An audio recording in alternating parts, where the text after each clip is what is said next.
if Jim Schwartz was the defensive coordinator here, I think we could all pretty much lock that they are not taking Micah Parsons here in the top 10.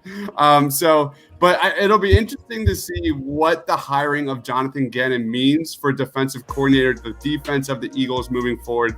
You look at last year, Jonathan Gannon was around the Colts defense that also featured all-pro linebacker Darius Leonard. Having a 3-down linebacker that can thrive on the run against in coverage seems to be a really, truly growing trend right now in the league.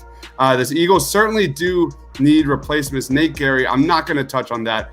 Probably the worst coverage linebacker I've ever seen in my life. But Parsons could become that coverage linebacker the Eagles so desperately need. He's been strong in zone coverage for his entire career at Penn State. And you saw him blitz a lot on passing downs.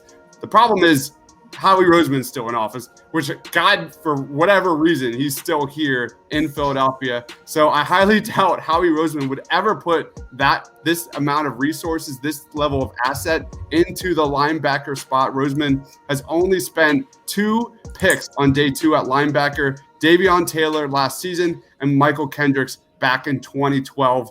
Typically, Roseman loves those like seniors, those multiple seasonal guys. And Parsons is only a 1-year starter, so it'll be interesting to see how much control Howie Roseman has on this year's draft, given how poorly this team is, top to bottom, devoid of young talent. So Micah Parsons is great, but I would love to see that guy in a trade back scenario, maybe once or twice, in that like mid-teens range, and just continue to grab assets for that day 2 range, which is full of safeties and linebackers that we really went into on a previous pod that are perfect fits for the Philadelphia Eagles.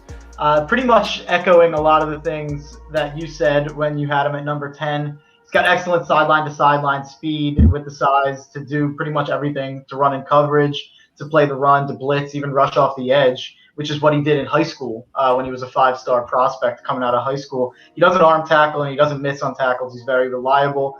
But like you said, the knocks against him are being a bit raw and having only 1 season of elite production, being a 1-year starter.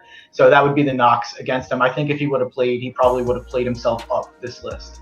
Just a quick comment with Micah Parsons. Obviously, like before he ended up opting out, a lot of mock drafts had him as like a top 5 pick in the draft this year. And then he opted out. And then there's the character issues that came into play the last like month and a half that have just like gained a lot of steam, and now you see him dropping out of the top 10. I think Micah Parsons is an incredible player. The character issues is something that hopefully the Eagles are getting as much info as possible on. My main reason for not having a linebacker in the top 10 is because I think the 2nd and 3rd rounds are like loaded with talent there, especially if you can get Jabril Cox in the 2nd round, maybe early in the 3rd. That's the only reason why I don't have them there, mainly because the character issues, and secondly because value-wise, like the linebackers are great in this class, and the value in the 2nd round is huge. Is there any possibility that Micah Parsons falls out of the 1st round? I wouldn't. It honestly wouldn't be crazy if he did. I think he might fall out of the top 15, but I think that a team that maybe has like 2 first-round picks might end up taking him, like maybe like a Miami team. They see him with like with their 2nd first pick.